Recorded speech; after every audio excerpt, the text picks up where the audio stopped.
Good foods, certainly a great cause. Andrew, appreciate the live report. All right, let's talk weather with meteorologist Jeremy Legoo. Jeremy, we made it to the weekend, right? Another weekend. Thank goodness for that. It's going to be kind of, I don't know, if you want to get outside and do something other than skiing, it might not be bad for that because it's like warmish. It is warmish. Mark was actually just talking about getting some yard work done. I don't know if you guys remember, I asked you when I should put my yard waste bin out. I've been putting it out every week for 2 months now, and it has not been picked up. So that first week of the month is supposed to be when the yard waste bin gets picked up. Maybe I'm just doing it wrong. I don't know. But this week, I'm just going to pile up next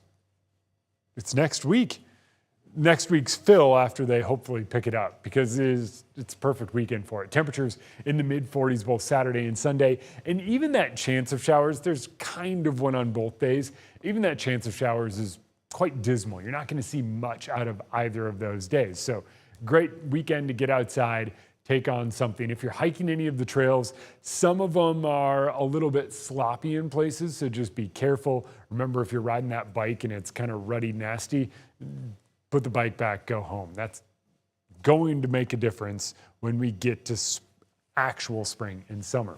Temperatures are going to trend warm, so if trails are sloppy this weekend, by next weekend, we're dry and warm enough all week long that those trails should easily be good. We're back up near 50 later this week.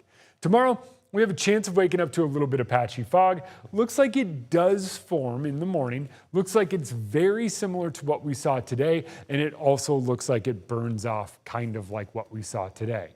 There's just layers of clouds right now, so it's hard to get through those layers when it comes to clearing us out. We got rid of a lot of that moisture, and we are going to continue to do so. Tomorrow, I think we get that little wave moving through in the middle of the day. Most of that stays a little farther to the north. We still have a chance of a couple of raindrops. Sunday, similar story. Just kind of scattered pop-up showers around the region. We have the chance of some of those raindrops. Then as we move from Sunday into Monday, looks like a couple more scattered showers before we head into a much drier weather pattern. It's a much drier weather pattern and a much warmer weather pattern at that. Our temperatures are going to soar above those seasonal norms. Keep in mind, this time of year, average about 36 for our high. Our overnight low is supposed to be back in the 20s.